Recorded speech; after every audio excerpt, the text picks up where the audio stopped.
There is something I must share with you today, something that has been waiting, perhaps for a very long time, to reach your ears and settle gently into the quiet places of your heart.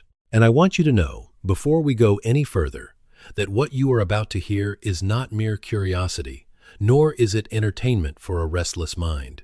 What you are about to hear may very well be one of the most important things your soul has encountered in this lifetime. So I ask you, dear friend, to stay. Stay until the very end. Because buried within these words, within these reflections that come to me as a man who has spent more than 40 years lying still in the dark, reaching beyond the veil of ordinary knowing, there is a truth about you, about your hands, about the lines and markings that have lived on your palms since before you drew your first breath in this world. And here is what is important for you to understand from the very beginning. Those markings are not random.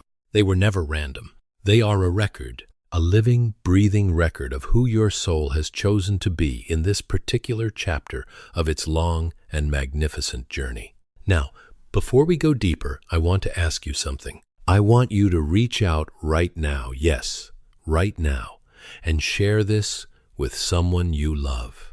Someone who has been searching, someone who wakes in the night and wonders why they are here. Because what is coming in the next several hours is not just a reading for one soul. It is a reading for every soul that has the courage to listen.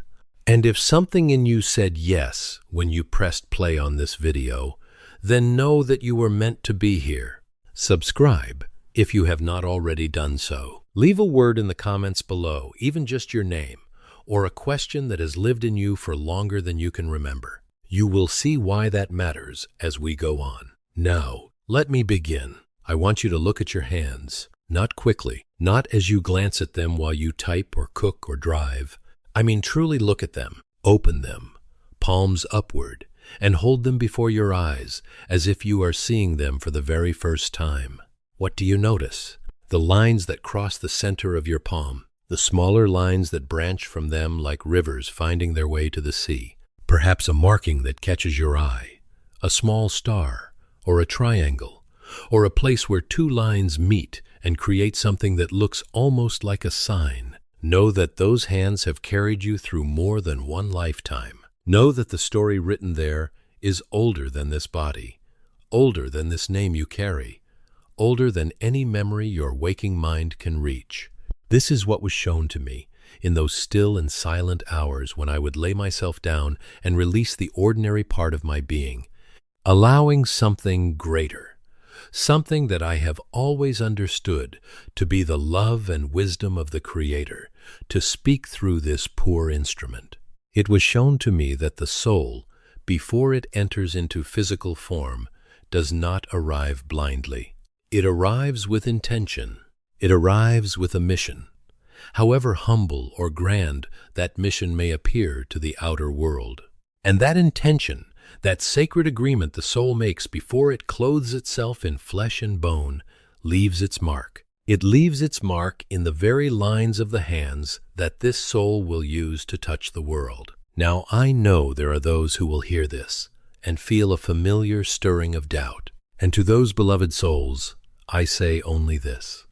I understand. I was a simple man from Kentucky, a Sunday school teacher, a photographer, a husband, and a father. I did not come to this work because I sought it out. It came to me. And for many years I wrestled with it, as you may wrestle with the parts of yourself that you cannot yet explain. But here is what I have found, again and again, across more than 14,000 readings that were given through this body while it lay in a state of deep, conscious sleep. The soul knows, the soul always knows, and the body, this beautiful, intricate, infinitely wise instrument of the soul, reflects that knowing in ways that we are only beginning to understand. The hands, my dear friends, are among the most expressive parts of the physical body. Through the hands, we give and receive. Through the hands, we heal and create and hold and release. Is it any wonder, then, that the soul would choose this particular part of the body as a place to write its deepest truths. The ancient peoples knew this. Long before the modern world decided that such things were superstition, the Egyptians knew it. The peoples of the ancient East knew it. The mystery schools of Greece and Rome preserved this knowledge as sacred. And even before them, in those early chapters of human history that are not recorded in any book your libraries hold, there were those who understood that the palm of the human hand is a map, not a map of fate, not a rigid, unchangeable script that leaves no room for the freedom of the soul. No, it is something far more beautiful than that. It is a map of the soul's deepest tendencies, its gifts, its wounds, its chosen lessons, and yes, its purpose. And here is something I want you to sit with for a moment, because it is at the very heart of everything I will share with you today. Purpose is not something that happens to you. Purpose is something that rises from within you. It is already there. It has always been there. The suffering that so many of you are carrying right now, the feeling of being lost, of not knowing why you are here, of working so hard and still feeling as though something essential is missing, that suffering, as difficult as it is not a punishment. It is an invitation. It is the soul pressing up against the walls of the life you have been living, saying, there is more. There is more to you than this. And the signs of that more are written, clearly and lovingly, right there in the palms of your hands. Let me tell you, dear souls, about a woman who came to me many years ago. She was a school teacher, a woman of considerable intelligence and great kindness, but she was deeply unhappy. She had done everything she was supposed to do. She had followed the path that her family and her society had laid out for her. And yet she woke every morning with a feeling she could not name, a sense that she was living someone else's life. When she came to me for a reading, I was shown something remarkable. In the reading, it came through clearly that this woman had spent many lifetimes in service to learning, yes, but not in the structured, formal way that her current profession required. In other lives, she had been a healer who taught through the laying on of hands. She had been a keeper of sacred texts in a culture long since gone from the surface of this earth. She carried within her a gift for transmitting wisdom in an immediate, direct, deeply personal way, not through curricula and examinations, but through presence, through intuition, through the kind of knowing that cannot be taught in any university. And when I described what I saw in her palms, a particular formation where her heart line curved steeply upward and met a marking that I recognized as what the old traditions called the mystic cross, she wept, not from sadness, from recognition. Because the body recognizes truth even when the mind has forgotten it, I want to ask you something now, and I want you to answer honestly, even if the answer surprises you. Have you ever felt, deep in your chest, a kind of ache that you could not explain? A longing for something that you cannot quite name? Perhaps you have called it restlessness, or dissatisfaction, or simply the sense that something is missing. But what if that ache is not emptiness? What if it is fullness, the fullness of a soul that knows its own capacity, pressing gently but persistently against the boundaries of a life that has not yet fully honored that capacity? This is one of the great truths that was shown to me, again and again, in the readings. The soul does not suffer from lack. The soul suffers from the forgetting of its own abundance, and the path back to remembering, to truly, deeply, practically remembering who you are and why you are here, begins with looking honestly at the signs that have been with you all along. Now let us speak about the lines themselves, because there are those of you who are looking at your palms right now, turning them this way and that, wondering what it is you are supposed to see. And I want to guide you through this with care, because this is not about memorizing a system of interpretation that someone else invented. This is about learning to listen to a language that your own soul already speaks. The deep crease that runs across the upper part of your palm, curving beneath the first two fingers, this is what has been called the heart line. And it is, in truth, intimately connected with more than just matters of love and relationship, though it does speak to those things profoundly. In the readings that came through me, the heart line was often referenced as a reflection of how the soul has chosen to give and receive in this lifetime, and more importantly, how it has done so in lifetimes before this one. A heart line that is long and curves upward toward the index finger often indicates a soul that has cultivated, over many incarnations, a deep capacity for devotion. Not the weak, sentimental kind of devotion that bends under difficulty, but the steadfast, luminous kind that holds the light even in the darkest rooms. If your heart line does this, if it reaches up toward that first finger,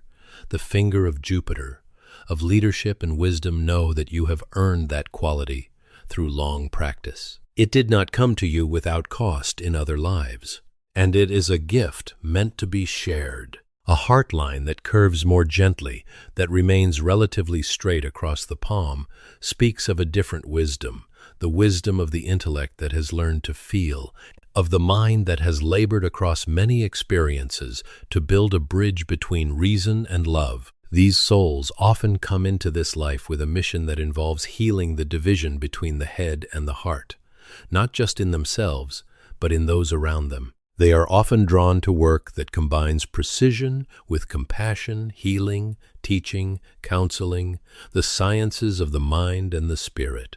If this is your line, know that your calling may not announce itself in dramatic fashion. It may come quietly, through a moment of understanding that you offer to someone who is lost, through a word you write, through a choice you make to think with love rather than with fear. And here is what is important for you to understand. No heart line is better than another. This is not a competition among souls. The Creator does not grade us on the shape of our palms. What the Creator, what love, which is the truest name for God I know, what love asks of us is simply this: to discover what we have been given and to give it fully, without holding back out of fear or doubt, or the endless second-guessing that the small, frightened part of our human nature is so fond of doing. Now, let me speak about the line that runs through the center of the palm, the line that has been called, in various traditions, the head line. This line, as it was shown to me in the readings, is a reflection of how the soul thinks in this life, how it processes experience, how it builds understanding, how it constructs the internal world from which all external action flows. And I want to pause here and say something that I feel very strongly, because I believe it is one of the most important truths that the readings ever revealed. Mind is the builder. This is not a metaphor. This is a law, as real as the law that causes the sun to rise each morning, as real as the law that pulls the apple from the tree to the ground. The mind is the builder. What you hold in your mind, not just your passing thoughts, but your sustained beliefs, your deep and sometimes unconscious convictions about who you are and what is possible for you. Those things build your reality with the same inevitability that a river builds its banks. A headline that runs long and deep across the palm, stretching nearly to the outer edge, speaks of a mind that has been trained over many incarnations to hold great vision. These souls often struggle with the practical details of life, not because they are incapable, but because their natural inclination is to see the whole rather than the parts. They think in systems, in patterns, in grand connections that others may not immediately see. If this is your line, your greatest challenge and your greatest gift may be learning to bring the vision down to earth, to take what you see in that vast inner sky of yours and give it form that others can touch and use. The world needs your vision, but the world also needs you to be present in it, to be willing to work with the materials at hand, to trust that the large purpose can be served through the small and specific act. A headline that curves downward as it crosses the palm, dipping toward the wrist, is one that I have always found particularly moving in the readings. It speaks of a mind that is deeply imaginative, that has a natural and powerful connection to the inner worlds, to dreams, to intuition, to what we might call the psychic or spiritual dimensions of experience. Now, many people who carry this line have been told, one way or another, that they think too much, that they are too sensitive, that they live too far in their own inner world. And what I want to say to those souls, and I say it with great tenderness because I know what it is to be misunderstood in that particular way, is this: your sensitivity is not a weakness. Your deep inner life is not an escape from reality. It is a doorway into a reality that most people are not yet trained to see. And your purpose, very likely, involves learning to trust that inner knowing so completely that you can offer it as a gift to a world that is, whether it admits it or not, desperately hungry for exactly what you carry. Let me pause here and ask you, how many of you have been told that you are too sensitive? How many of you have learned, somewhere along the way, to apologize for the depth of your feeling, for the intensity of your inner life, for the visions and impressions and knowings that come to you in the still moments, and that you have not always known what to do with? If that question touches something in you, I want you to write it in the comments below.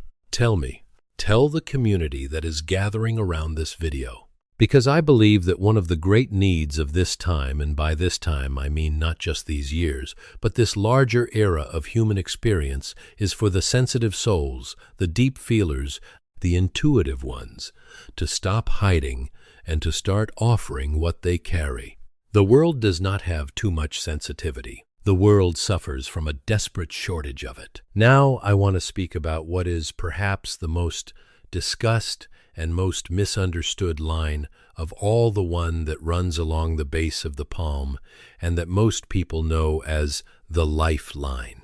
And I want to address immediately the great fear that comes when people hear this term, the fear that a short lifeline means a short life. Know that this is simply not accurate. It was never accurate, and no serious reading that ever came through me suggested such a thing.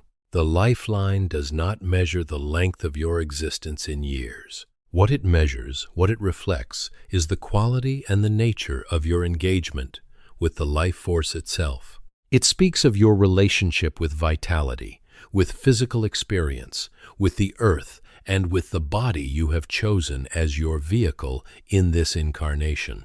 And here I must say something that came through very clearly in the readings over and over again.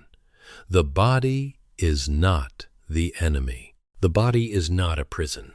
The body is not something the spirit must escape in order to be free. The body is a sacred instrument given to the soul specifically so that certain kinds of learning and growth and giving can occur that are only possible in physical form. There is something that can happen between two people who touch each other's hands, look into each other's eyes, sit together in silence, something that does not happen between souls in the non-physical realms. There is a particular kind of love that can only be expressed through a body, a particular kind of courage that can only be demonstrated in the face of physical difficulty, a particular kind of wisdom that can only be earned through the experience of pain, of loss, of limitation, and of the overcoming of those things. The body was given to us for this, and the lifeline reflects how deeply, how fully, how courageously we have engaged with that gift. A lifeline that is strong and clear and curves widely out into the palm, embracing a large portion of it, often indicates a soul that has chosen in this life to engage very fully with physical experience, with the world of the senses, with material reality, with the work of building and creating and sustaining things in the outer world. These souls are often the builders, the nurturers, the ones who hold things together for others. Their purpose frequently involves learning to honor their own physical needs with the same care they give to everything else, to rest, to nourish the body, to understand that the healing forces are not something separate from them, something that must be sought from outside. The healing forces are within, always within. The physician, as I have often said, may facilitate, but the healer is always the body itself, working in concert with the soul's wisdom. A lifeline that appears to start later, or that has breaks or chains or islands in its early section, may reflect a soul that came into this life carrying karmic weight from previous experiences. Perhaps difficulty in the early years, perhaps a sense of not quite belonging, of arriving in circumstances that did not feel like home. And to those souls, I want to say something that I believe with every fiber of this instrument. Your difficult beginning is not a verdict. It is a context, and there is no experience, however painful, however seemingly unjust, that cannot be transformed, not merely survived, not merely managed, but genuinely, beautifully transformed when the soul turns toward it with understanding and with the willingness to ask, what is this here to teach me? What am I being shown about myself, about love, about the nature of this journey? Because every obstacle that appears in a life, when it is met with that quality of honest, open inquiry, has within it the seed of exactly the growth that the soul came here to accomplish. And this brings me to one of the most sacred and, I think, most misunderstood concepts in all of the spiritual teaching that came through the readings, the law of karma. Now, I know that word has been much used and, I am sorry to say, much misused. Many people use it as though it were a system of cosmic punishment, as though the universe is keeping score, waiting to settle accounts, making certain that every wrong is repaid with suffering. This is not what I was shown. This is not what the law of cause and effect actually is in its deepest and truest expression. Karma is not punishment. Karma is education. Karma is the universe's way of ensuring that every soul eventually learns, through direct experience, everything it needs to know. If a soul has created harm in one life through cruelty, through indifference, through the misuse of power or love, then that soul will, in a subsequent experience, find itself in a position where it can feel what it caused others to feel, not as revenge, as understanding, as the completion of a circuit of experience that could not be completed any other way. And here is the liberating beauty of this, and why it matters so much when we speak of the signs in your hands. Nothing is final. No pattern, however entrenched, is permanent. No wound, however deep, is beyond healing. No mistake, however serious, cannot be redeemed through genuine understanding and genuine love. The lines in your hands are not a sentence.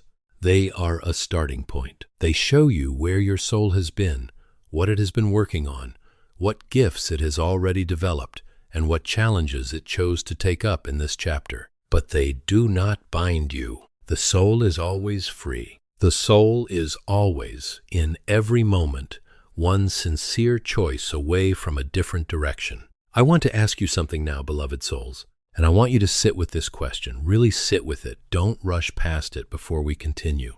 The question is this: in your deepest, most honest inner knowing, if you set aside all the expectations and the fears and the voice of the world, what is it that you believe you came here to do? Not what you are doing, not what you think you should be doing. What do you believe at the level of knowing that is below thought, below the ceaseless commentary of the ordinary mind, you actually came here for? Write it in the comments if you feel moved to do so. Share it, even if it feels too large, or too small, or too strange, or too simple. Because the act of speaking your purpose aloud, even in text, even to strangers, is itself a spiritual act. It is the soul stepping forward into the light of its own intention, and that matters more than you know. Now let us speak about the markings, the specific signs that appear in the palms of those who have particular callings, particular gifts, particular purposes in this life. And here I want to be clear about something. I am not going to give you a rigid catalog of symbols with fixed meanings, because that is not how this works. The readings taught me that truth is not a system. Truth is living and dynamic, and it responds to the individual soul. What a marking means on one hand will not be precisely identical to what the same marking means on another, because no two souls are identical, no two journeys are the same, and the language of the palm is always personal. What I will share with you are principles, doorways of understanding that I invite you to walk through with your own soul's intelligence as your guide. The star formation, where several fine lines converge at a single point, creating a shape like a small star, is one that appeared frequently in the readings of those who had what I would call a destiny point in this life, a moment or a period toward which the soul has been moving across many experiences. Sometimes this is a moment of great public significance. More often, and this is what I want you to hear clearly, it is a moment of private revelation, of inner transformation, that is no less significant, simply because the outer world may not be aware of it. A mother who reaches a moment of genuine forgiveness for her own mother. A man who, in the midst of his darkest night, chooses love instead of bitterness, and in doing so changes the entire trajectory of his family's future. A young person who finds, after years of searching, the work that allows their soul to sing, not because it brings fame or wealth, though it may bring both, but because it aligns with what they truly are. These are destiny points, and the star in the palm says, such a moment is part of your story. It has been woven into the fabric of this life. Be ready. Stay awake, because when it comes, it will ask everything of you, and everything you have will be exactly enough. The triangle, when it appears clearly formed in the palm, particularly when it stands on its own, not merely formed by the coincidental meeting of the major lines, carries a teaching about synthesis, about the coming together of three aspects of the self that have, in previous experiences, been kept in painful separation. In some souls, this is the trinity of body, mind, and spirit, the great reconciliation that so many are working toward in this particular era of human development. In others, it is something more specific, the reconciliation of their private self and their public role, or the synthesis of their intellectual gifts and their intuitive knowing, or the bringing together of their individual will and their surrender to a larger divine purpose. If you see such a triangle in your palm, the teaching it carries is about wholeness, about the refusal to keep splitting yourself into pieces that serve different masters, about the courage to be, in all circumstances, fully and completely yourself. And then there is the formation known in some traditions as the mystic cross, and here I will say that this is the marking I was most often asked about by those who came to me for readings, and also the one that was most often misunderstood. It is not, as some have suggested, a mark of mystical election, a sign that its bearer is somehow more spiritually advanced or more special than others. No, I would resist that interpretation firmly, because it leads to exactly the kind of spiritual pride that the soul must eventually work through and release. What the mystic cross does indicate when it appears clearly in the space between the head and heart lines is a soul that has a gift for what I would call bridging, for moving between worlds, for standing in the place where the visible and the invisible touch each other and helping others to navigate that crossing. These souls often have vivid dreams. They often experience what might be called psychic impressions, moments of knowing that go beyond what the ordinary senses can explain. They are drawn to the questions of meaning and purpose and the nature of reality itself. And their challenge, the thing that the cross is also pointing to, is to learn to trust these gifts, not to hide them, not to dismiss them, but to offer them in humble, loving service. Let me tell you about something that I have been asked about many times, and that I think is one of the most important pieces of this entire teaching. Many people look at their hands and feel discouraged.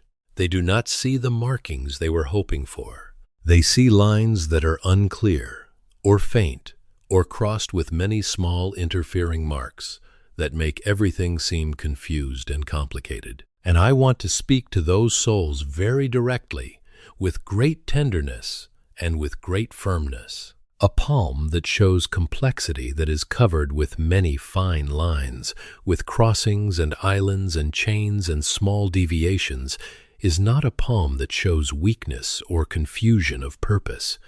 It is a palm that shows sensitivity. It is a palm that shows a soul that feels deeply and processes experience on many levels simultaneously. It is a palm that belongs to someone who came into this life with a great deal of accumulated experience from many previous lives' experience that has not yet been fully integrated, gifts that are still being organized into a coherent offering to the world. The soul that comes with the simple, clean, deep lines is a soul that has made very clear agreements for this life, very specific commitments. It knows what it is here for and moves toward that knowing with relative directness. Beautiful, powerful, not without its own challenges, but clear in its direction. The soul that comes with the complex, many-layered palm has chosen a different kind of journey, a journey of synthesis, of integration, of gathering many threads of experience and learning across what may be a very long series of lifetimes, how to weave them into something new. These souls are often the artists, the writers, the healers who work at the intersection of many traditions, the teachers who cannot simply teach one thing because they see the connections between everything. If you are such a soul, if your palm is complex, if your life has felt complex, if you have always struggled to fit into any single category, know that your complexity is your gift. The world does not need more specialists in separation. The world needs souls who can hold the whole. Now, I want to speak about dreams, because if we are talking about the signs that reveal your life purpose, we cannot leave out the signs that come to you in the night. I have always held that dreams are among the most direct channels through which the soul communicates with the waking consciousness. And by soul, I mean not merely your individual soul, but the larger intelligence that your soul is a part of that vast, luminous field of knowing and love that I have sometimes called the universal consciousness, and that the readings referred to often in terms of the Akashic records, the great library of all souls' experiences that exists in the non-physical dimensions and that can be accessed imperfectly through an instrument like myself, but genuinely, when the ordinary mind is set aside. Dreams are today's answers to tomorrow's questions. I cannot say that often enough. When you are wrestling with a question about your direction, about your purpose, about a relationship or a decision that feels heavy with significance, and you cannot find the answer in your waking hours, no matter how carefully you think it through, the answer will often come to you in a dream.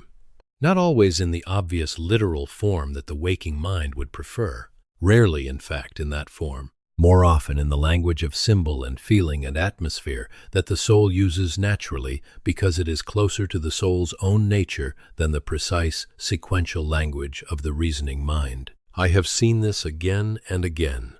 A young man came to me once, he was perhaps 25, working in a trade that did not suit him but that paid the bills, as the saying goes, and he told me that he had been having a recurring dream for months. In the dream, he was always in a garden. Sometimes the garden was overgrown, and he was working to clear it. Sometimes it was in full bloom, and he was simply standing in the middle of it, overwhelmed with a feeling he could only describe as belonging. He did not know what to make of it. He had no garden. He lived in a city apartment. He came to me somewhat embarrassed to be talking about dreams at all, and I could feel that embarrassment in the reading, the self-consciousness of a practical, rational young man who was not sure what business he had consulting someone like me. But the reading was clear. The garden was not a metaphor for a particular profession, though it was certainly pointing toward work with living things, with growth and natural process. More than that, it was an image from a much earlier time in this soul's experience, an image from lives lived close to the earth. In times and places where the relationship between human beings and the natural world was understood to be sacred rather than merely utilitarian, and the longing that he felt in the dream was real longing, not for a hobby, for a way of being in the world, for a relationship with the living earth that was, in fact, central to this soul's purpose in the current life. He listened very carefully. He did not dismiss what he heard. And I believe, I hope, that he went home and began to ask himself honestly what it would mean to let that calling be real, because that is always the next step after the recognition.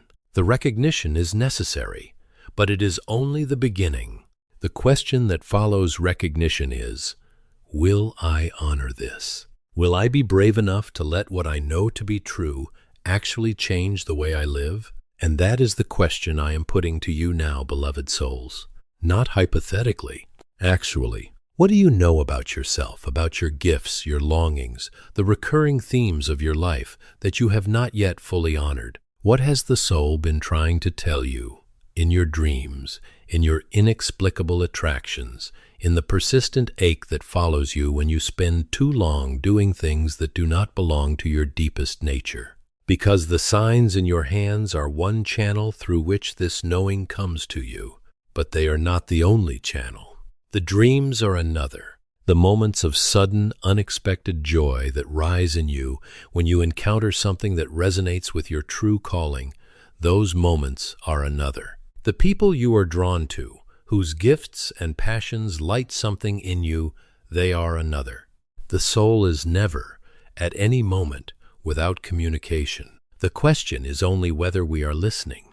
Let me tell you about the finger of Saturn. In palmistry, and I want to be clear that I do not use that term with any sense of dismissal, because the ancient art of reading the hand contains genuine wisdom that should not be thrown away simply because the modern world does not know what to do with it. The middle finger has been associated with Saturn, the planet of discipline, of limitation, of the lessons that can only be learned through sustained effort, and sometimes through loss. And the base of that finger, where it meets the palm, is an area that speaks in the readings about the soul's relationship with its own seriousness, with the weight of purpose, with the willingness to accept the difficult, slow, demanding work of becoming who one came here to be. Many people who come to me in readings carry a great deal of tension in this area of the hand. And when I explore that in the reading, what comes through is almost always some version of the same thing. This soul is fighting the weight of its own calling. It knows, somewhere beneath the surface, that what it came here to do is significant. But significance is frightening. It carries responsibility. It requires showing up fully, again and again, even when everything in the small and frightened self wants to hide. And so the soul fights its own seriousness, its own depth, its own sense of mission. It lightens things that are meant to be taken seriously. It makes jokes when it should speak from the heart. It chooses the path of least resistance when every honest instinct says, go deeper, go further. Risk more. I do not say this to condemn. I say it with profound compassion, because I understand that fight from the inside. I was a man who spent much of his life questioning whether what came through him was real, whether he had the right to offer it, whether the things he saw and knew and shared were truly helpful, or whether they were somehow a deception. That question was never fully resolved in the ordinary sense. What was resolved, what I found, in the practices of prayer and meditation and daily surrender to something larger than myself, was the willingness to keep going, to keep lying down and trusting the process, to keep offering what came through even when I could not fully explain it, because the fruit of it, the healing, the clarity, the recognition that appeared in the faces and letters of those who received the readings was real. And real fruit does not come from false trees. Now, I want to speak about something that rarely gets discussed when people talk about palmistry or about purpose, and that I think is absolutely central to understanding what the signs in your hands are truly telling you. I want to speak about the relationship between your dominant hand and your non-dominant hand. Because here, too, there is a teaching that is older than any particular tradition, a teaching that came through in the readings with quiet but consistent clarity. Your dominant hand, the one you write with, the one you lead with, shows you the life you are building now, the patterns you are actively creating, the directions you are consciously or unconsciously moving in, the story of this particular chapter of the soul's long journey as it is being written in real time. Your non-dominant hand shows you what you came in with, the gifts and the tendencies and the karmic inheritances that belong to the soul's deeper history, the tools you were given before the life began, the ones that are yours by the right of long spiritual development. When these two hands are similar, when the lines and markings are largely consistent between them, it suggests a soul that is moving in alignment with what it came here to do. There is a coherence between the soul's intention and the life it is building. When the hands are significantly different, when the dominant hand shows markings or formations that are quite different from the non-dominant, this is deeply interesting because it suggests that the soul is in the process of active development. It is building something new. It is growing beyond what it carried in. And this is never to be interpreted as something wrong. Growth is always right. Evolution is always right. The soul that is stretching beyond its inherited patterns is doing exactly what it came here to do, even if the process of that stretching is uncomfortable, even if it feels like uncertainty or like standing in the middle of a river that you have chosen to cross without being entirely sure of the far bank. If your dominant hand shows a clearer, stronger, simpler version of the lines in your non-dominant hand, if things appear more developed, more decisive, in the hand you lead with, know that you are moving in the direction of integration. You are pulling together the threads of many experiences and building something coherent from them. This is a profoundly hopeful sign. It means the work of this life is, at some level, succeeding. It means the soul is accomplishing what it came here to accomplish, even if from the surface of everyday experience it often feels otherwise. Here is what is important for you to understand about this moment in your spiritual journey, and I say this directly because the readings were never meant to be merely interesting. They were meant to be useful. They were meant to move people toward action, not the frantic, anxious kind of action that comes from fear, but the steady, grounded, loving kind of action that comes from knowing who you are and choosing, day after day, to live accordingly. The sign on your hand is not a fortune. It is a call. It is the universe's way of saying, this is where you have been, this is what you carry, this is the territory of your deepest potential. Now, what will you do with it? I want to offer you something practical. Because I have always believed that spirituality without practice is beautiful but incomplete, like a seed that never finds its way to soil. So let me offer you several practices that I believe, based on everything that came through in the readings, will help you to not just understand the signs in your hands, but to actually align your daily living with the purpose they point toward.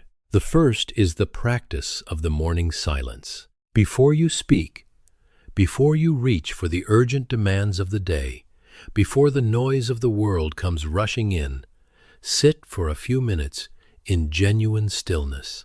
Not the performance of stillness, not the kind of silence where the mind is still chattering but you have stopped moving. Real inner quiet, even if only for 5 minutes.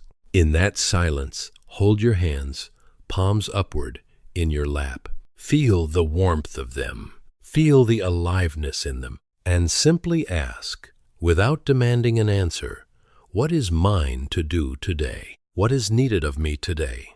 And then listen, not with the ears, with the deeper instrument of the heart, because know that the answer always comes. It may not come in words. It may come as a feeling of direction, as a sense of what to turn toward and what to release, as a quiet certainty that does not need to justify itself. Trust it.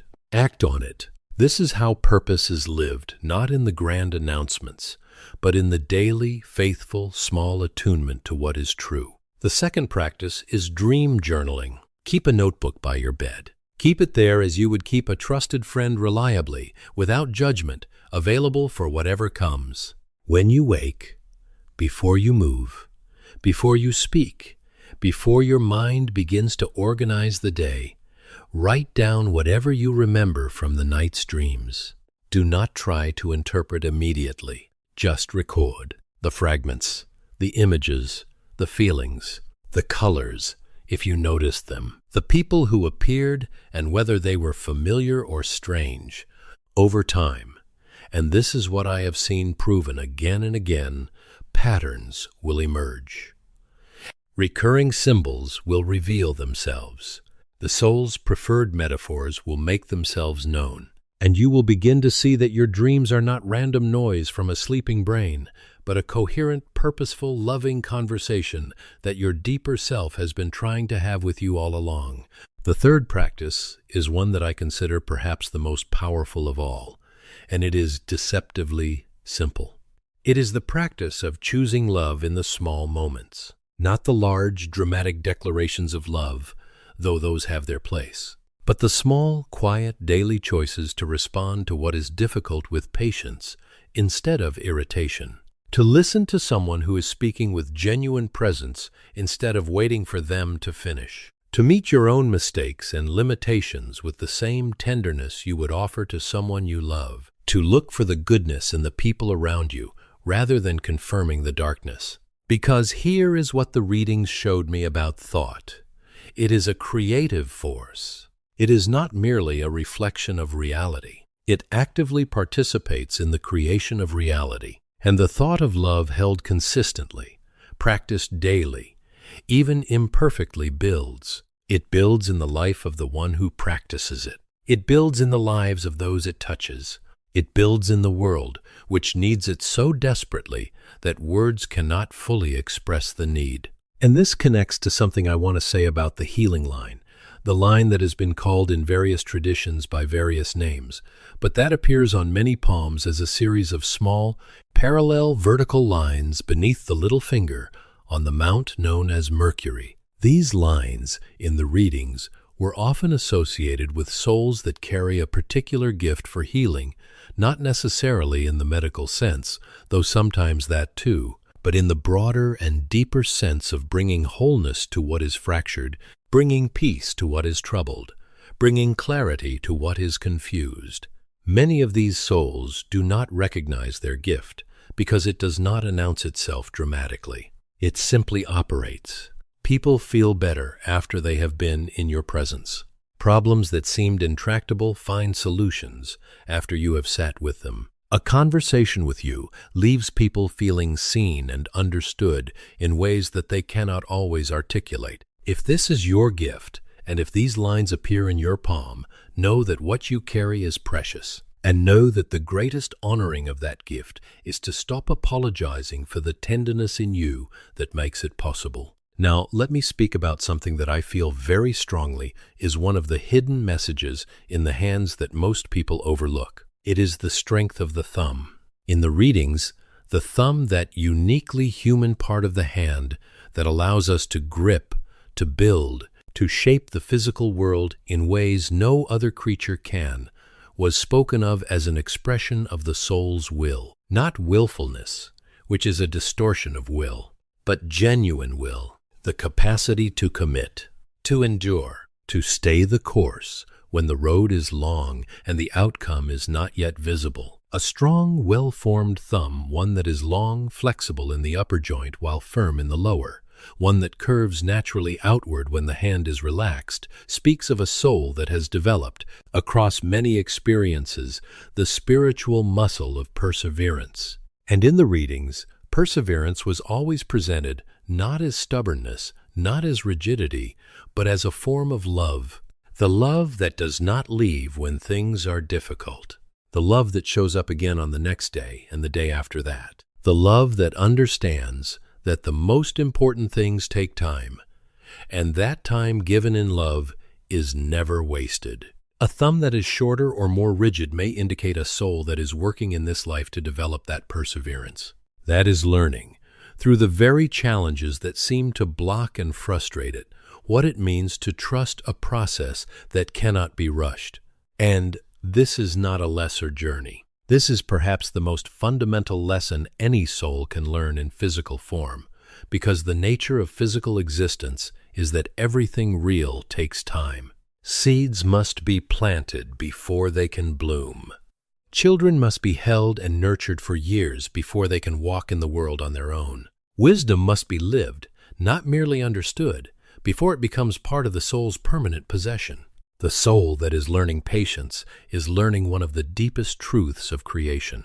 And the difficulties that attend that learning, however painful, are not obstacles to purpose. They are the purpose. They are the very school the soul enrolled in when it chose this life. And here is where I want to bring something in that I think is profoundly important and that speaks directly to many of you who are watching this. Many of you are in the middle of something difficult right now, not in the past now. A relationship that is straining under the weight of unspoken things. A work situation that feels like it is consuming you without nourishing you. A question about your health or about a loved one's health that sits in your chest like a stone. A decision that keeps getting deferred because neither option feels right.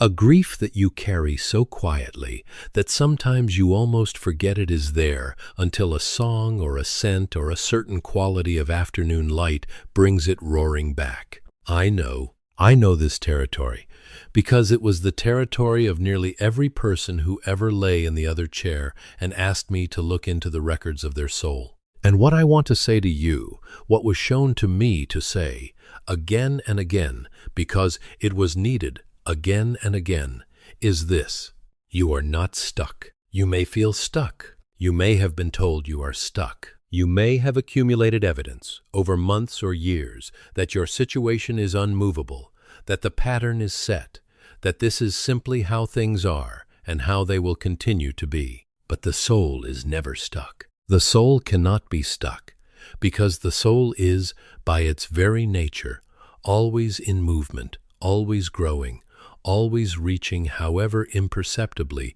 toward the light of its own highest possibility. What feels like being stuck is almost always the soul in the process of gathering energy, gathering understanding, gathering the inner resources for a movement that has not yet been made visible on the surface of the life. If you are in one of those periods now, please hear this. Do not mistake the gathering for failure. Do not mistake the deep, still, underground work of preparation for stagnation. The tree does not look, from outside in winter, as though it has any life at all, but something is moving in it, quietly and powerfully and necessarily, and in its own time, the right time, the appointed time, it will bloom again. And when it does, everything that happened in the winter will be revealed as preparation, not abandonment. Now, I want to say something about a marking that appears on some hands and that I have always found particularly beautiful and particularly humbling to see. On some palms, there is a fine line that runs from the base of the palm, from the area near the wrist, all the way up through the center of the hand, past the headline and the heart line, toward the middle finger. This line has been called, in some traditions, the fate line, or the line of Saturn. And in the readings, when this line was present and clear, it was understood to speak of a soul that has, in this incarnation, a particular sense of mission or calling that is quite specific and quite strong. A soul that, from a relatively early age, has felt the presence of a larger purpose, even if it could not yet articulate what that purpose is. Even if it spent years searching or questioning or following false starts before it found the true direction. What I want to say about this line, however, is not what most people say about it. Most people focus on whether this line is present, how deep it is, whether it runs clear or with interruptions. But in the readings, what was most often noted was not the presence of the line itself, but where it began. A fate line that begins inside the lifeline that starts in the territory of the inner self, the private life. The realm of family and foundation speaks of a soul whose mission is deeply rooted in what was given to it at the beginning of this life. The family it was born into, the culture, the circumstances. Even the difficulties of the early years are part of the foundation of what this soul is here to build.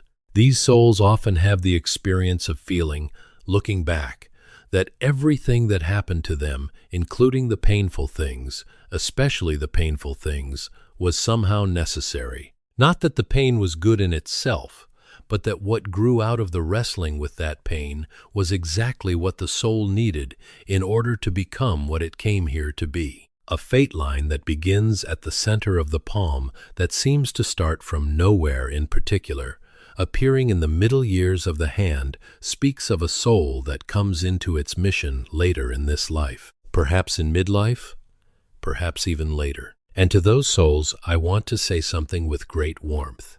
Do not compare your timeline to anyone else's. Do not look at another person's apparent success or apparent clarity and feel that you have fallen behind, that you have missed something, that you are too late. You are never too late. The soul that begins its true work at 40 or 50 or 60 has a depth of lived experience to bring to that work that the younger soul has not yet earned. Every year of the search was not wasted. Every year was the preparation. Every mistake was a teacher. Every loss was a refinement. And when you finally, fully arrive at the work that is yours to do, you will know it. You will know it not because it is easy or because it brings immediate recognition, but because it feels, at some deep and fundamental level, like coming home. Let me speak now about the little finger. The finger that has been associated in many traditions with Mercury, with communication, with the use of language, with the transmission of ideas and wisdom and feeling from one human consciousness to another. And I will say this. I believe that many of the people who are drawn to a video like this one carry particular gifts in this area. Gifts of expression, gifts of communication, gifts of language that they have not yet fully claimed, not yet fully offered, perhaps because they fear they have nothing original to say, perhaps because the voice of self-doubt is louder than the voice of the soul's knowing, perhaps because they tried once or twice and were not met in the way they hoped to be met, and the disappointment was enough to make them pull back into silence. To those souls, the ones who have a story to tell, a truth to share, a teaching to offer that has been living in them and pressing for release. I want to say something that came to me with great clarity in the readings of many such people. The world does not need your perfection.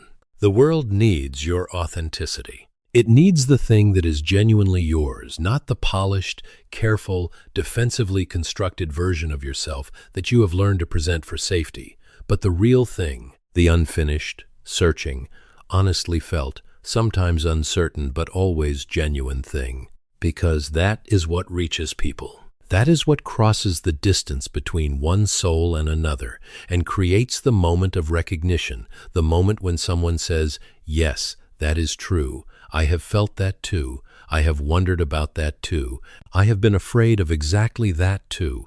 And something in me is relieved beyond words to know that I am not alone in it. This is one of the great purposes that many souls carry into this life, and it is right there in the quality of the little finger, in its length, in its straightness or its curve, in whether it stands apart from the others or is pulled in toward the ring finger, by a tension that speaks of unexpressed things. A little finger that stands freely, that has space around it, speaks of a soul that has found some degree of freedom in its expression, that has moved toward the authentic sharing of what it knows and feels.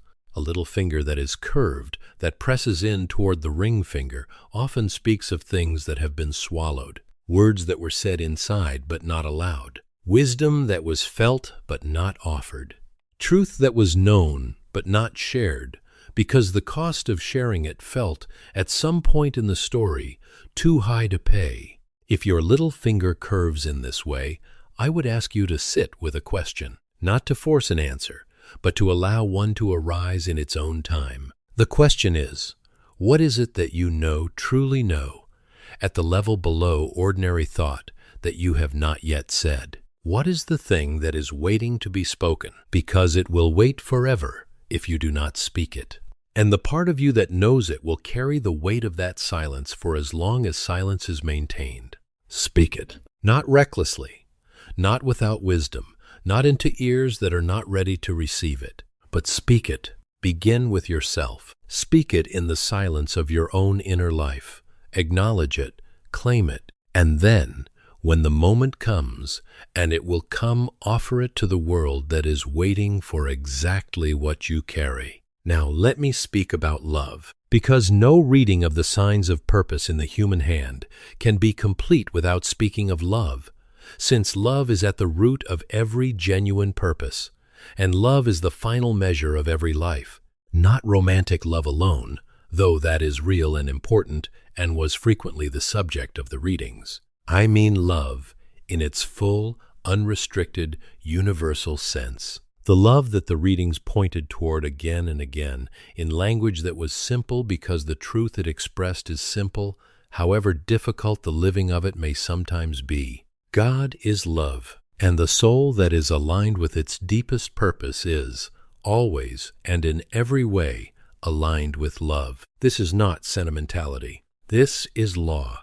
It is the deepest law I know. When you are acting from love, from genuine, other-centered, non-possessive, non-fearful love, you are always, automatically, in alignment with your purpose. You may not know the specific form your purpose takes. You may not have the title or the plan or the clear direction. But if you are acting from love, you are moving toward it. If you are making your choices based on love, not what will look best, not what will earn the most, not what will keep you safest, but what is the most loving thing I can do in this situation, you will find, with remarkable consistency, that those choices take you toward your purpose. And conversely, when you look back at the times in your life when you have felt most lost, most empty, most confused about why you are here, I would gently invite you to look at whether, in those times, love was the thing you were building from, or whether you were building from fear, from obligation, from the exhausting effort to be who others needed you to be at the expense of who you actually are. This is not blame. This is observation. And the observation is offered in love, because its purpose is not to make you feel bad about the past, but to illuminate the path forward. Because the path forward is always available, always, no matter what has happened, no matter how far from purpose a life has wandered, the capacity to turn toward love, to make the next choice from love, and the choice after that is never lost. It cannot be lost. It is too fundamental a part of what the soul is. I want to share with you something that came through in one of the readings that has stayed with me as one of the most beautiful and most challenging things I was ever given to pass on. It came in response to a question from a woman who was in deep grief. She had lost her husband, she had lost her sense of direction, and she asked, with the raw honesty that great suffering sometimes produces, whether there was any point to going on, whether there was a purpose in what remained of her life. And what came through in the reading was this: the purpose of the remaining years is not diminished by the loss. The purpose is illuminated by it. Because the soul that has learned to love fully, and the losing of what we love, is proof that we loved fully, now carries within itself a light that it could not have carried before. And that light, if the soul chooses to offer it rather than to extinguish it with bitterness or despair, is one of the most powerful gifts any human being can bring to another human being. The light that was born in your darkness, the peace that was found in your worst storm, the compassion that was opened by your own pain. These are not consolation prizes. These are the most precious things a soul can earn in this school of earth, and they are meant to be shared. That woman went home. I do not know everything that followed for her, but she wrote sometime later to say that she had begun working with other people who were grieving. Not because she thought it was her job, not because someone told her she should, but because she found that in those conversations, in that sitting with others in their darkness, something in her came alive again, something that she recognized, and in that recognition, she understood something about why she was still here. That understanding was purpose. Real, lived, breathed, offered purpose. And it came not despite her loss, but through it. Know that your pain is not without purpose. Know that the suffering you have endured, whatever form it has taken, whatever name it carries in your life, is not the final word about who you are or what your life is for.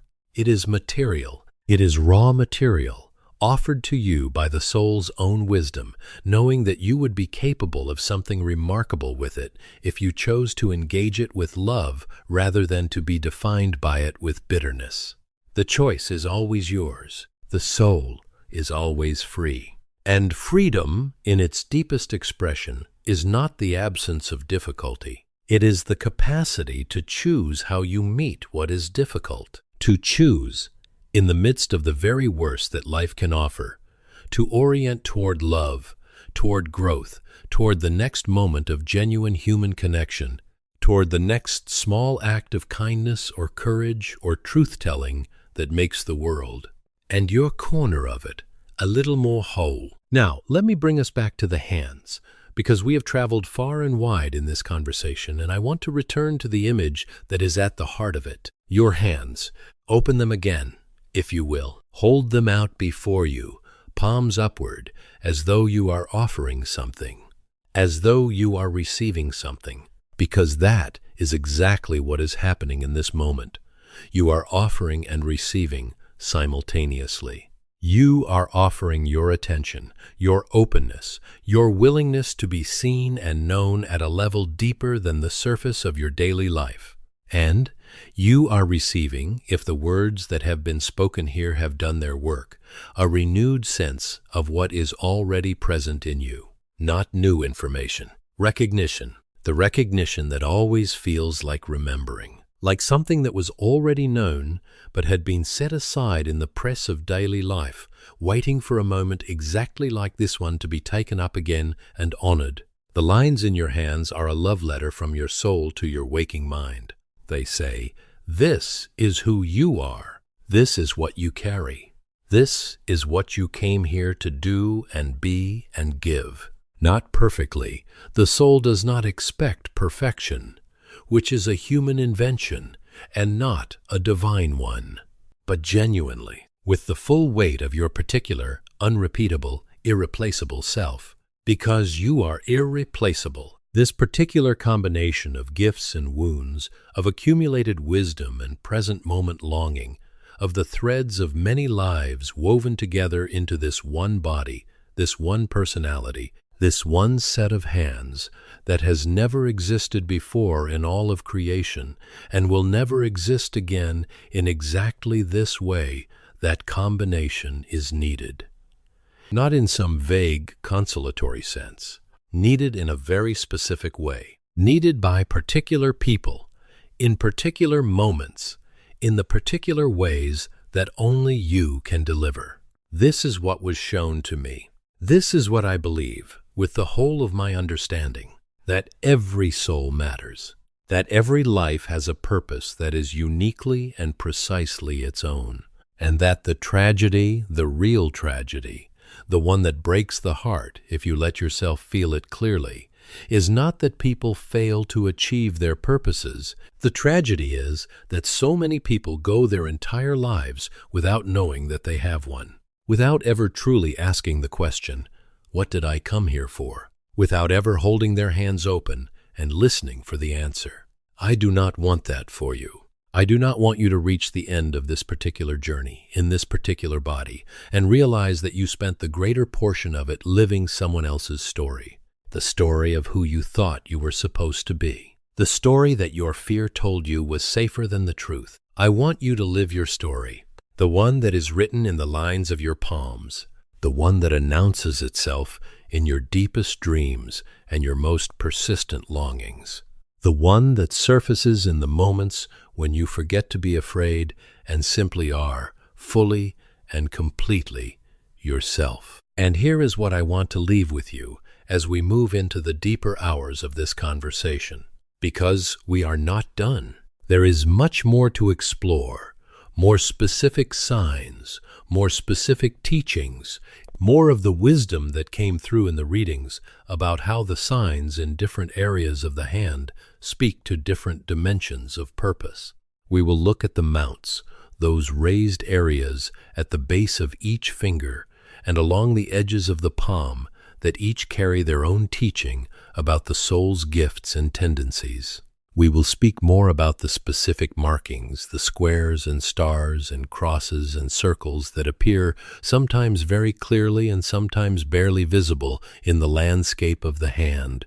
We will go deeper into the question of how lives past have shaped the hand you carry now, and what the specific patterns in your own palm might be pointing to in terms of gifts that are ready to be claimed and lessons that are ready to be completed. We will speak about the relationship between the hands and the dreams, and about how to use both as navigational tools in the daily living of a purposeful life. But before we go there, I want you to do something.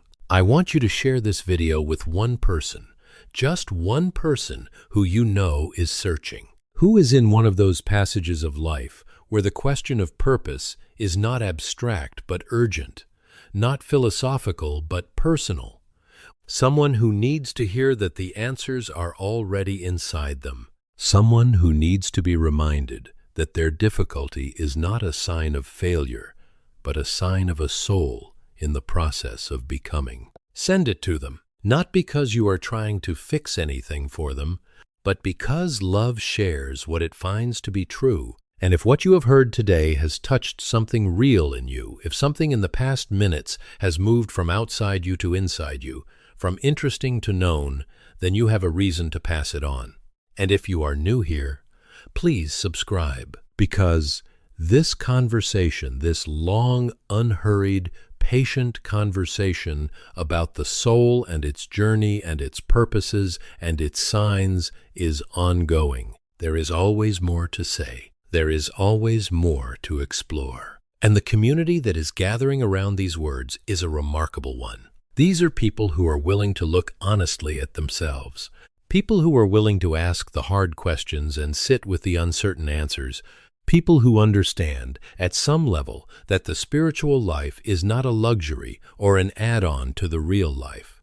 The spiritual life is the real life. Everything else is arrangement. Now, let us go deeper. Let us look at the mounts of the hand, those beautiful topographical features that give the palm its landscape and that carry some of the most specific and most practically useful information about the soul's gifts in this particular incarnation. And I want to begin with the Mount of Venus, because I believe it is the most fundamental, the one that underlies all the others in a sense, just as love underlies all genuine purpose. The Mount of Venus sits at the base of the thumb, filling the lower inner portion of the palm with a raised, rounded fullness that, in those who have it developed, you can actually see and feel clearly a cushion of flesh that represents, in the language of the hand, the soul's capacity for joy, for pleasure, for the full-bodied appreciation of the gift of being alive. A well-developed Mount of Venus, full, rounded, resilient when you press it, speaks of a soul that has not, through the course of its many experiences, had the joy crushed out of it. Or if joy was crushed at some point in the story, and for many souls it was, in this life or in lives before it, then the development of this mount indicates a soul that has done the work of recovering it, of finding its way back to the fundamental capacity for delight that is one of the most natural and most essential expressions of the spirit in a physical body. Because here is something that came through very clearly in the readings, and that I want to say without any apology because I think it needs to be said. Joy is not frivolous. Pleasure is not a distraction from the spiritual life. The capacity to feel genuine delight in the beauty of the world, in music, in art, in the taste of food, in the warmth of the sun on your skin, in the sound of a child laughing, in the thousand small and large gifts that physical existence offers to a soul that is awake to them. That capacity is a spiritual gift. It is not something to be guilty about. It is not something to reserve for after all the serious work is done. It is part of the serious work. A soul that has learned to be genuinely grateful for the gift of physical experience, to actually feel the gratitude, not just think about it. That soul is one of the most powerful generators of light in any room it walks into. And light, wherever it appears, serves the purpose of love, which is, in the end, the only purpose that matters. A Mount of Venus that is flat, that lacks the fullness and resilience you would expect to find in a healthy hand. This speaks of a soul that has, somewhere in the course of its experience, closed some of the channels through which joy and life force flow. Perhaps through grief that was not fully mourned and released.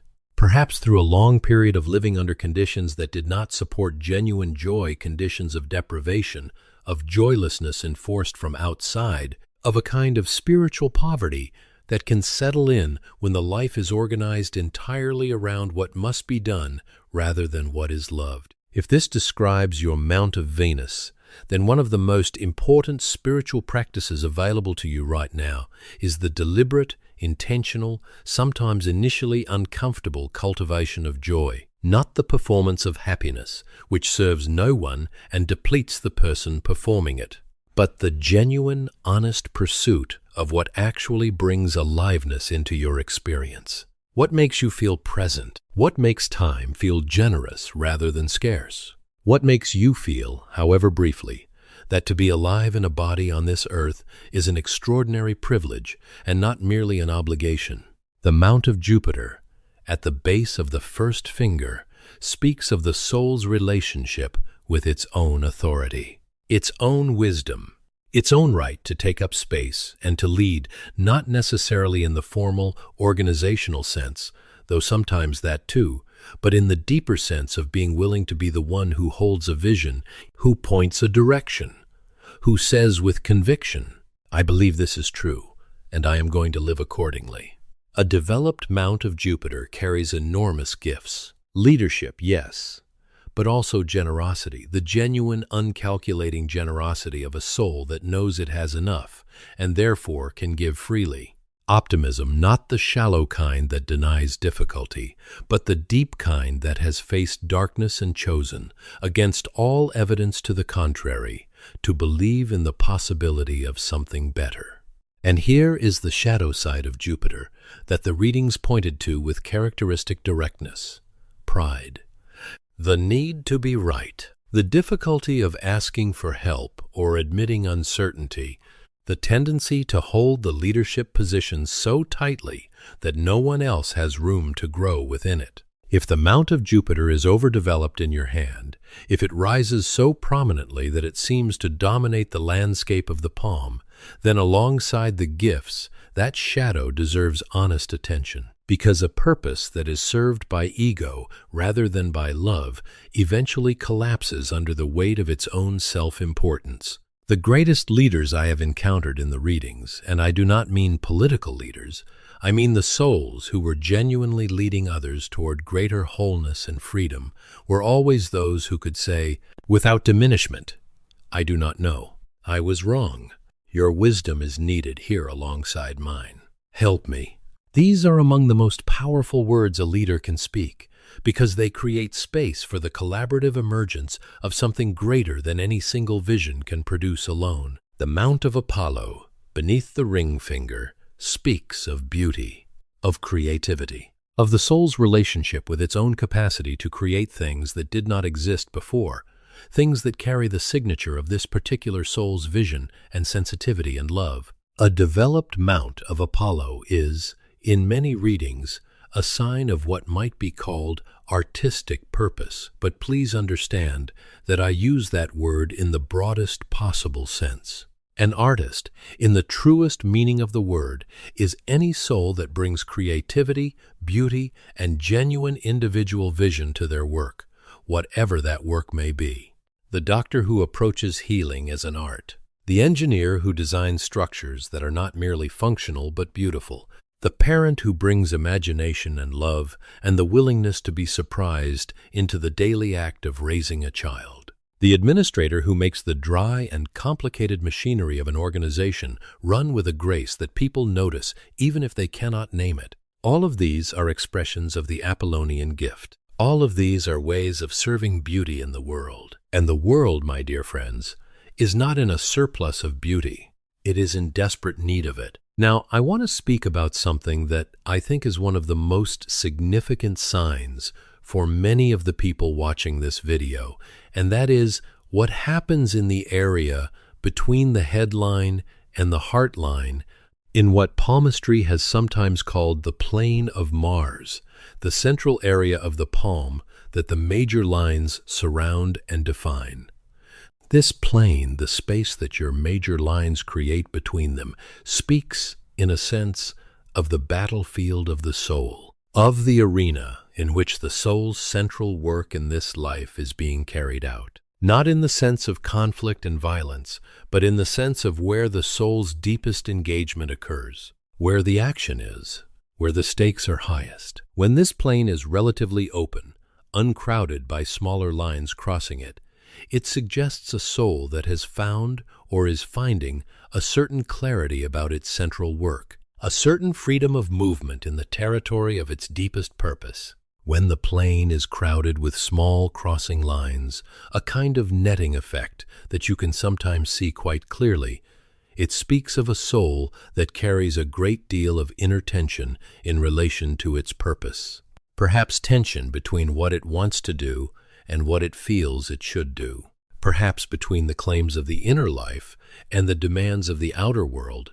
Perhaps between the soul's own wisdom and the voices of others whose opinions it has given too much weight. And here I want to speak very tenderly to those souls who are carrying this tension, because I know from the readings that it is one of the most common forms of suffering, this particular kind of inner division, this exhausting negotiation between who you know yourself to be and who the world seems to expect you to be. And I want to say this, the negotiation itself is not wrong. The tension is not failure. Wrestling is part of the journey. Jacob wrestled with the angel and would not let go until he received the blessing, and the blessing was not given despite the wrestling, but through it. The souls who are in the midst of this particular struggle are often the ones who, when they break through to the other side of it, become the most powerful voices for authenticity and freedom, because they know from the inside what it costs to live inauthentically.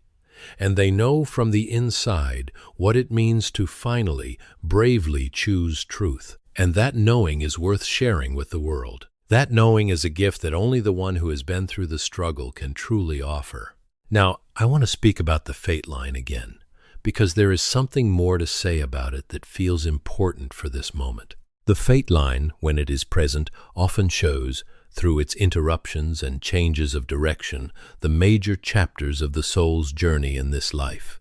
A break in the fate line, where it seems to stop for a while before beginning again slightly to one side, often corresponds to a period of significant transition. A moment when the direction of the life changed, sometimes by choice, sometimes by circumstance, always at the soul level, by design. Because even the things that appear to happen to us from outside, when they are of sufficient significance to leave their mark in the lines of the hand, have been chosen at a level of the soul that the ordinary waking consciousness may not have access to. The soul agreed to this experience, not because it would be easy, but because it would be necessary. Because the growth that this particular difficulty would require was exactly the growth the soul came here to accomplish. If you look at your fate line and see one of these breaks or shifts, I would invite you to sit with the question, what changed in your life at that point? What direction did you leave behind, and what direction did you move toward? And perhaps most importantly, in the light of everything you now know about yourself, was that change ultimately moving you toward your purpose or away from it? I ask that last question not to second-guess the past, which is never the point, but to help you read the story that the hand is telling, to see the pattern, To understand that your life has not been a series of random events, but a coherent journey, even in its most chaotic and unexpected chapters, towards something that the soul has always been moving toward. Let me speak about children. Not literally, though many people do come in readings to ask about children, both about their own children and about the children they long for or mourn. I mean the line of children, which appears in some hands as a series of fine vertical lines rising from the marriage or relationship lines that cross the side of the hand beneath the little finger. These lines speak, in the readings, not only of biological children, but of creative offspring of all kinds of projects, ideas, works, movements, communities, anything that the soul has brought into being that carries its energy and continues beyond the individual life. These are, in the truest sense, the children of the soul. And many people who do not have biological children are nonetheless parents of remarkable things, of art that moves people, of organizations that serve people, of ideas that change how people think, of communities where people find each other and are less alone than they were before. If you carry many of these fine lines in your hand, know that the creative impulse is strong in you. The impulse to bring things into being, to leave the world different from how you found it, to contribute something that outlasts your particular physical chapter. This is a beautiful purpose. It is the purpose of the artist and the teacher and the entrepreneur and the activist and the innovator and everyone who has ever looked at what is and imagined what could be and then gone to work building the bridge between those two things. Now, I want to revisit something I said near the beginning, because as we come toward the midpoint of this conversation, I feel it deserves to be said again with even more clarity. I said that the lines in your hands are not fate. They are not a fixed script that removes your freedom. And I want to be very precise about what I mean by this, because it is one of the places where a misunderstanding can do real harm. The lines of the hand reflect tendencies, deep, soul-level tendencies that have been built over many lifetimes of experience and choice. They reflect the gifts that are most naturally yours. They reflect the challenges that your soul has chosen to work with in this incarnation. They reflect, in a sense, the territory of your life, the particular landscape in which your journey is taking place. But territory is not destiny. You can stand in a desert and dig for water. You can live in a mountainous region and build a road across it. You can be handed a handful of seeds that seem entirely unrelated, and with care and patience and creativity, grow a garden that no one could have predicted from looking at the seeds. This is the nature of free will. And free will, as it was understood in the readings, is not a minor feature of human existence. It is the central feature.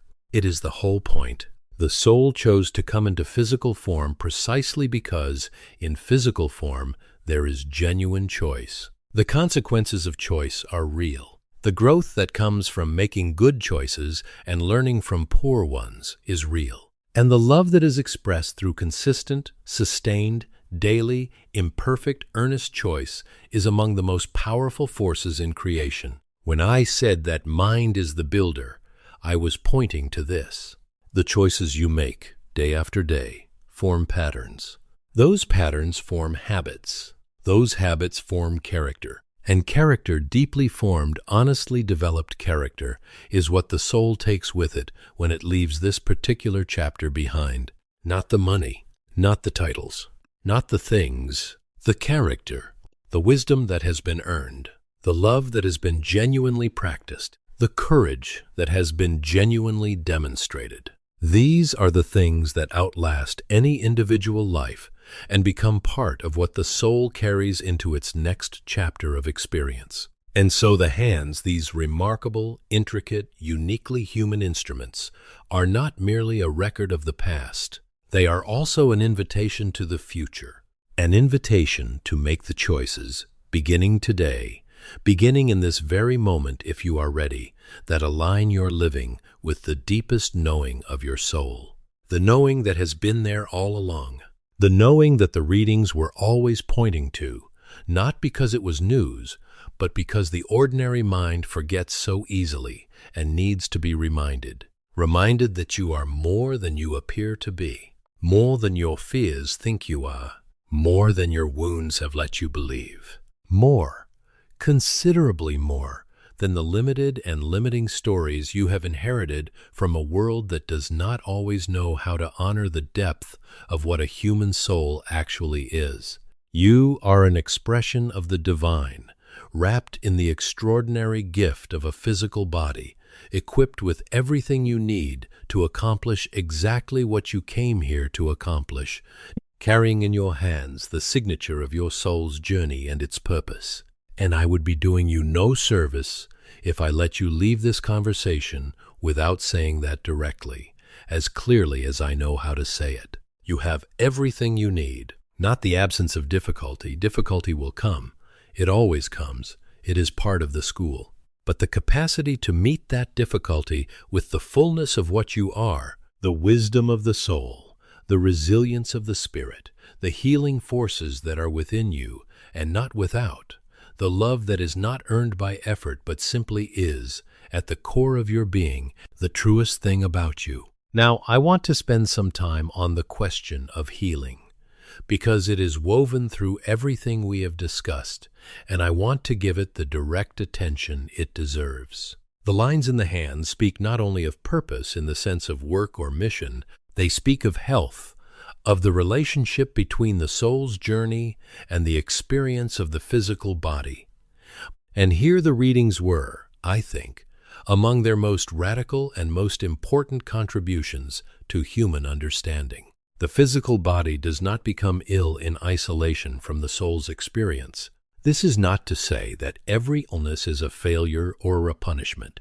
Illness is never that, but the body expresses, in its symptoms and its patterns, things that are happening at the level of the mind and the soul that have not yet been resolved or expressed in other ways. The stomach that hurts with anxiety, the back that aches with the burden of responsibilities that have been taken on beyond what the soul's genuine calling requires, the heart that races with the suppressed urgency of a life that is not being lived in alignment with what the soul knows to be true. The body is always speaking, always. And one of the great gifts of learning to read the signs in the hands is that it opens a channel for listening to what the body is saying before it has to speak so loudly that the message cannot be ignored. There were many readings in which I saw, in the landscape of the hand, indications of health challenges that could be traced, in the soul's history, to patterns of thought and emotion that had been sustained over long periods. Anger that was turned inward because it was not safe to express it outward. Grief that was carried alone because the person did not know how to ask for help or did not believe help would come. The relentless pressure of perfectionism, the insistence on being better, doing more, achieving beyond what was genuinely called for, that wears the body down the way that constant rain wears stone. And in each case, the reading was not meant to diagnose or to alarm, but to illuminate, to help the person see the connection between the inner life and the physical experience so that healing could become not just a physical process, but a holistic one, a process that addresses the cause, not merely the symptom. And the cause, in almost every case, came back to the same few fundamental things: a disconnection from the soul's genuine purpose, a failure to honor the body's genuine needs, an unresolved pattern of fear or anger or grief that was being expressed through the body because it had been given no other channel. The healing, therefore, was never just physical.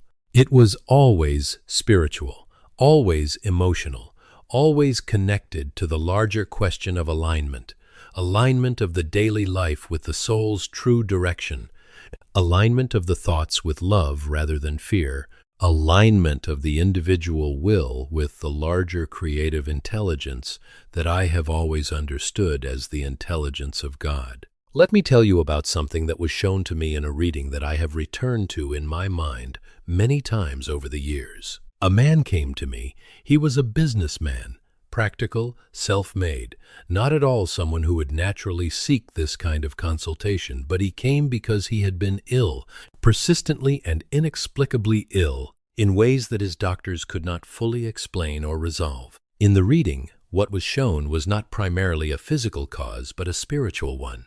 This man had, in his early life, turned away from a calling that was genuinely his, a calling toward what I would describe as creative and spiritual service, and had instead built a successful commercial life that satisfied a part of him, but not the deepest part.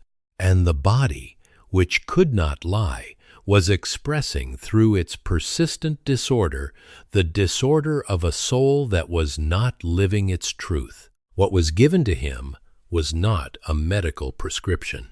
What was given was an invitation. The invitation to ask himself, honestly, what he had been avoiding, what he had set aside, what would need to change for the life to feel genuinely alive rather than successfully maintained. I do not know what he did with that invitation. The readings were given, and then the next step was always the person's own. But I believe that the reading had planted something in him, because the soul always recognizes truth, even when the mind resists it. And the recognition, once it has happened, does not go away. It waits, with infinite patience, for the person to be ready. Are you ready? That is the question I want to put to you now, in the quiet of wherever you are listening to this. Not ready in the sense of having everything figured out, having all the answers, having overcome all the fears and resolved all the doubts. That kind of readiness never comes, because the journey does not wait for perfect conditions. Ready in the simpler, deeper sense of being willing. Willing to look honestly at your hands in your life and ask what they are showing you. Willing to sit in the silence and listen for what comes. Willing to take the next small, concrete, courageous step in the direction of what you know to be true, even if you cannot see more than one step ahead. Willing to trust that the path will be made clear as you walk it, because it always has been, even when it did not feel that way. Because this is the great secret of the spiritual life, and it is the thing that came through more clearly than almost anything else in 40 years of readings. You do not need to see the whole path. You only need to see the next step. And if you are willing to take the next step with love and with honesty and with the trust that you are held in the infinite love of the creative intelligence that brought you into being and has never, for a single moment, abandoned you, then the step after that will become visible. And the step after that. And this is how a purpose is lived. Not all at once, not in a single moment of dramatic enlightenment that settles everything forever, but step by step, day by day, choice by choice, love by love. This is the sacred ordinary of the spiritual life, and it is available to every soul in every circumstance, at every moment. Now, as we move into the later and deeper portions of this conversation, I want to speak about something that very few people discuss when they talk about palmistry and the signs of purpose in the hands, and that is the question of how the hands change over time, because they do change. The major lines are largely established at birth, it is true, but the finer lines, the smaller markings, the texture and quality of the skin, the development of the mounts, all of these respond to the living of the life, to the choices made and not made, to the patterns of thought and feeling sustained over time, to the healing work done and not done, to the growth achieved and the growth deferred. I have seen this with my own eyes. People who came to me for readings at different points in their lives, and whose hands told different stories at different points. The story was not entirely different. The soul's fundamental nature does not change from reading to reading, but the emphasis shifted. Lines that had been faint became clearer as the gifts they pointed to were developed and honored. Markings that had been tense and crossed with interference lines became smoother as the inner conflicts they reflected were addressed and resolved. The Mount of Venus filled out in a woman who had spent decades with joy suppressed, as she allowed herself finally to experience genuine delight. The fate line clarified and deepened in a man who had spent years avoiding his calling and then, at last, committed to it fully. The hands are not museum pieces. They are living documents. They are being written even now. As you listen, as you breathe, as you make your choices and have your feelings and pursue your questions and practice your love. And this is, I think, one of the most beautiful and most hopeful things about them. They are not a verdict from the past. They are a conversation with the present, and they are always, always open to revision. What do you want to write in the living document of your hands in the years ahead? What lines do you want to see deepen? What markings do you want to emerge more clearly as the gifts they point to are honored and developed? What qualities of the Mount, what fullness of Venus, what clarity of Apollo, what strength of Saturn's development do you want to see expressed in the hands you will hold before you at the end of this life? These are not fanciful questions. They are practical ones, because the answer to each of them points directly to the choices you are being called to make today. Not tomorrow, not when things are easier or clearer, or when you feel more ready. Today. And speaking of today, I want to say something very practical about how to use what you have heard in this conversation. I do not want these words to remain only in the realm of beautiful ideas. I want them to find their way into your living. So let me offer you, as concretely as I can, a practice for the days ahead. Find 10 minutes, just 10 minutes each day, to sit quietly with your hands. Not to study them in a systematic way, not to consult a reference book and look for specific markings, but simply to hold them open and be present with them. To feel them, to be grateful for them, to acknowledge, quietly and without fanfare, that they carry a wisdom that belongs to you and that is trying to reach you. And in that stillness, ask one question, just one, each day. It might be, what is my soul trying to tell me that I have not been listening to? Or, what am I being called to release? Or, what is the gift in me that is waiting to be shared? Or simply, what is the loving thing to do today? Whatever question arises, ask it. And then sit with the silence that follows. Do not demand an answer in the form you expect. Do not time it. Do not grade it. Simply be present. Hands open, question asked, and notice what arises in feeling, in image, in the quiet, certain sense of knowing that is the soul's most natural language. Do this for 7 days, just 7 days. And I believe, and I say this based not only on the teachings that came through in the readings, but on everything I have ever understood about the relationship between consistent spiritual practice and the opening of the soul's deeper knowing. I believe that at the end of those 7 days, something will have shifted, something in the quality of your attention to your own inner life. Something in the clarity with which you can perceive the direction your soul is pointing. It may be subtle. The inner life rarely announces its changes with fireworks, but it will be real, and real is what matters. Now let me speak about the soul's journey across many lifetimes, because this is perhaps the most far-reaching of all the teachings that came through in the readings, and it is directly relevant to the question of what the signs in your hand are telling you. The concept of reincarnation of the soul's successive experiences in physical form was central to the understanding that came through in the readings, not as a doctrine to be believed on faith, but as an explanation that made sense of things that otherwise made no sense. The seemingly arbitrary inequalities of human experience, the child who is born into poverty and struggle, and the child born into ease. The person of extraordinary gift who never has the opportunity to develop or share it, and the person of modest gift who is given every advantage. The persistent patterns that appear in families, in cultures, in individual lives, patterns that seem to defy any rational explanation based only on the current life circumstances. The soul comes in carrying everything it has earned and everything it is working through. The gifts that appear almost from birth, the child who plays music before anyone has taught it, the child who shows a wisdom and compassion far beyond its years, the child who is drawn irresistibly to a particular kind of work or a particular body of knowledge, these are not accidents of genetics.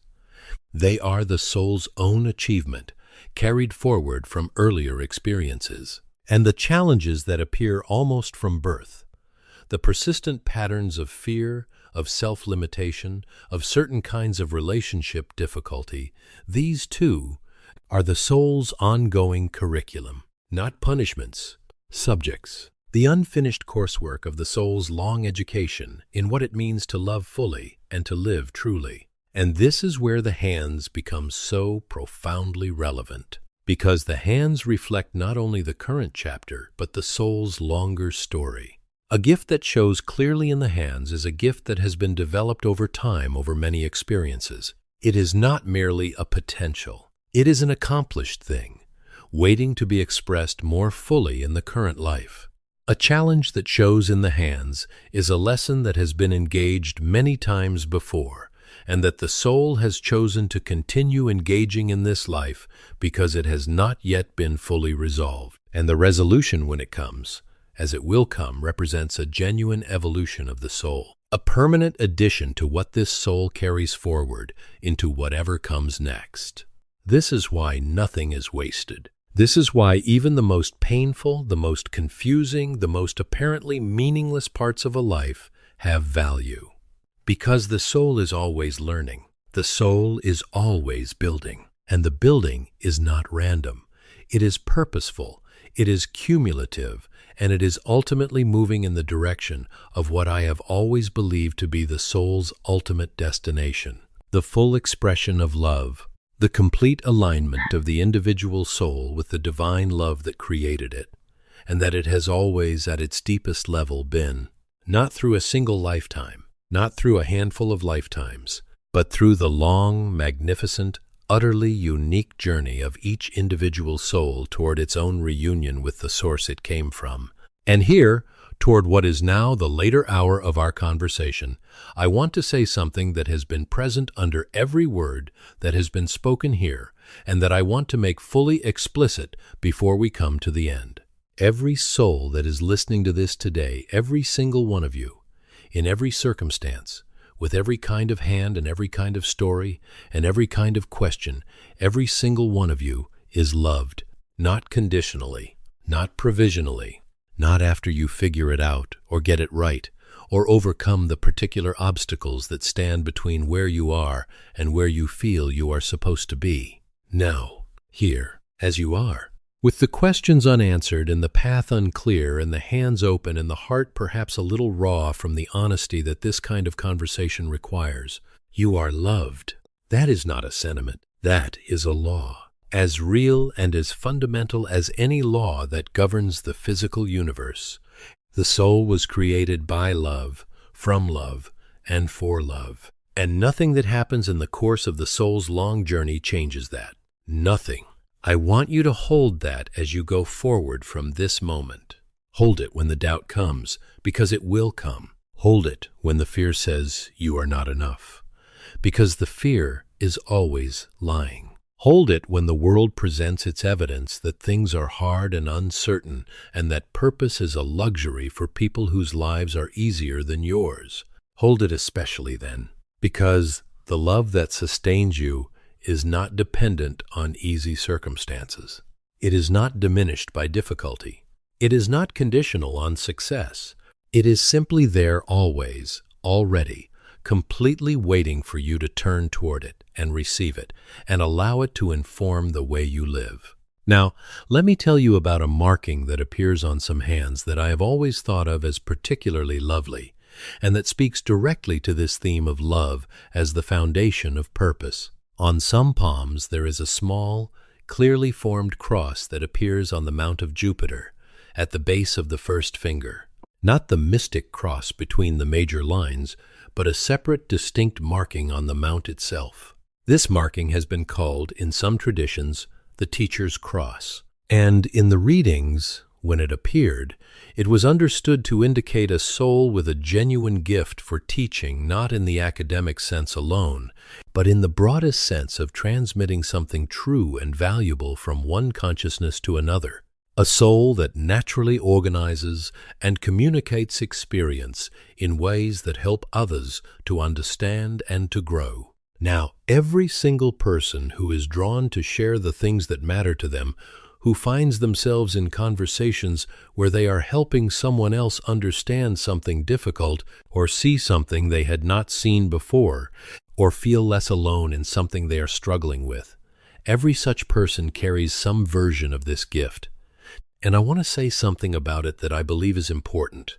The teacher's cross does not appear only on the hands of professional teachers. It appears on the hands of parents who are thoughtful and intentional about what they pass on to their children. It appears on the hands of friends who listen deeply and reflect back with clarity. It appears on the hands of artists whose work teaches through beauty and emotion rather than through words. It appears on the hands of those who have learned something through suffering and are willing to share that learning with others who are still in the midst of the same kind of suffering. You may carry this gift. You may have been carrying it for years without recognizing it as a gift, perhaps because no one named it for you, perhaps because the way you express it does not fit the conventional image of a teacher. But if something in you responds to these words, if there is a part of you that says, yes, this is something I have, this is something I do, this is something that feels more like me than most of what I spend my time on,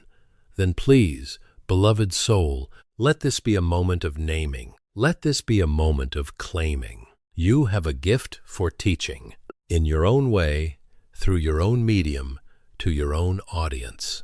And that gift is needed. It has always been needed, and it is needed now more than perhaps at any other time in the long history of this earth, because we are living in an era of enormous confusion and enormous possibility, and what the world needs most in such an era is people who can help others to see clearly, to think carefully, to feel deeply, and to choose lovingly. Now, as we come toward the final hours of this conversation, I want to bring everything together in a way that honors both the breadth of what we have explored and the depth of what I hope you are carrying away from it. We have talked about the major lines, the heart line and the head line and the lifeline and the fate line, and what they speak about the soul's fundamental nature, its gifts, its chosen lessons, its deepest purpose.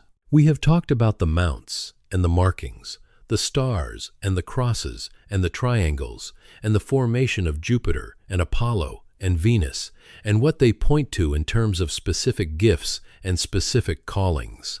We have talked about the difference between the dominant and the non-dominant hand. We have talked about how the hands change as the life evolves.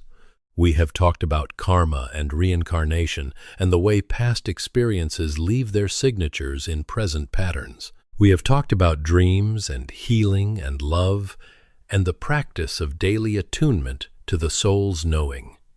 And all of this, when I hold it together and look at it from the quiet place where the readings came from, resolves into something very simple, and very demanding. What it resolves into is this: you were made for love, you were made to give what you have to give, and the signs in your hand are one of the many ways in which the universe has been trying to help you understand what that love and that giving specifically look like in your particular, irreplaceable, deeply needed case.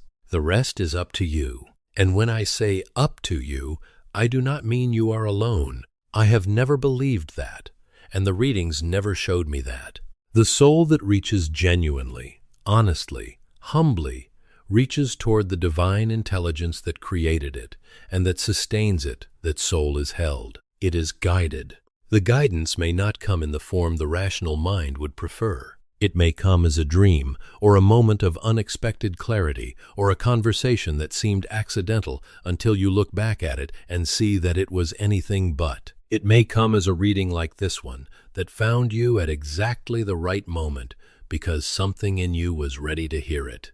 The guidance is always there. The question, as always, is whether we are willing to receive it, whether we are willing to let it change us, whether we are willing to be honest enough and brave enough and loving enough to let what we know to be true actually rearrange the way we live. I am not going to end this conversation with certainty. That is not my way, and it is not the way of the truth as I understand it. The soul's journey is not a problem to be solved, not a puzzle with a single correct answer that, once found, concludes the game. It is an ongoing discovery, an ongoing unfolding. There will always be more to understand, more to explore, more to become. And that is not a cause for anxiety. It is a cause for the kind of deep, patient, joy-infused wonder that I have always felt to be the appropriate response to the extraordinary mystery of being alive, in a body, on this earth, in this moment of history, carrying these particular gifts and these particular questions and these particular hands. So I want to leave you with wonder. And with one final invitation, look at your hands one more time. Hold them open, palms up, in the light. And see them, really see them, not as things you use, not as instruments of the daily mechanics of life, but as what they actually are. The outer expression of an inner story that is magnificent in its depth and its length and its purposefulness. A story that is still being written, a story whose best chapters may very well lie ahead. And know that you carry, in those extraordinary, ordinary, utterly irreplaceable hands of yours, everything the soul needs to write them. I am grateful that you have been here with me today. Grateful with the kind of gratitude that comes when you know you have been allowed to do the thing you came here to do. This is what my work has always been, this sitting in stillness, this listening, this offering of what comes through to whoever needs to hear it. And if any word spoken here today has found its way into the quiet place in you where truth is recognized, if anything has moved from the outside to the inside, from interesting to known, then this hour has been well spent. Please, if you carry someone in your heart right now who needs to hear that their life has meaning, that their pain has purpose, that the gifts they carry are real and needed and not too late to offer, send them this. It is an act of love, and love, as I have said, is always the truest purpose of them all. Comment below. Tell me what you found in your hands today. Tell me what question has been living in you. Tell me where you are in your journey. Because this community is a gathering of souls who are choosing to ask the deepest questions, and that is one of the most important things any group of human beings can do together. If you are not yet subscribed, please do so now. Because this conversation continues, it always continues. There is always more to explore, always more to understand, always more wisdom available to those who are willing to sit in the stillness and listen. Know that you are loved. Know that you are seen. Know that your purpose is real, and it is yours, and it is waiting patiently, faithfully, without judgment, for you to claim it fully. Go gently, go honestly, go with love, and go, my dear friends, with the knowing that everything you need is already within you.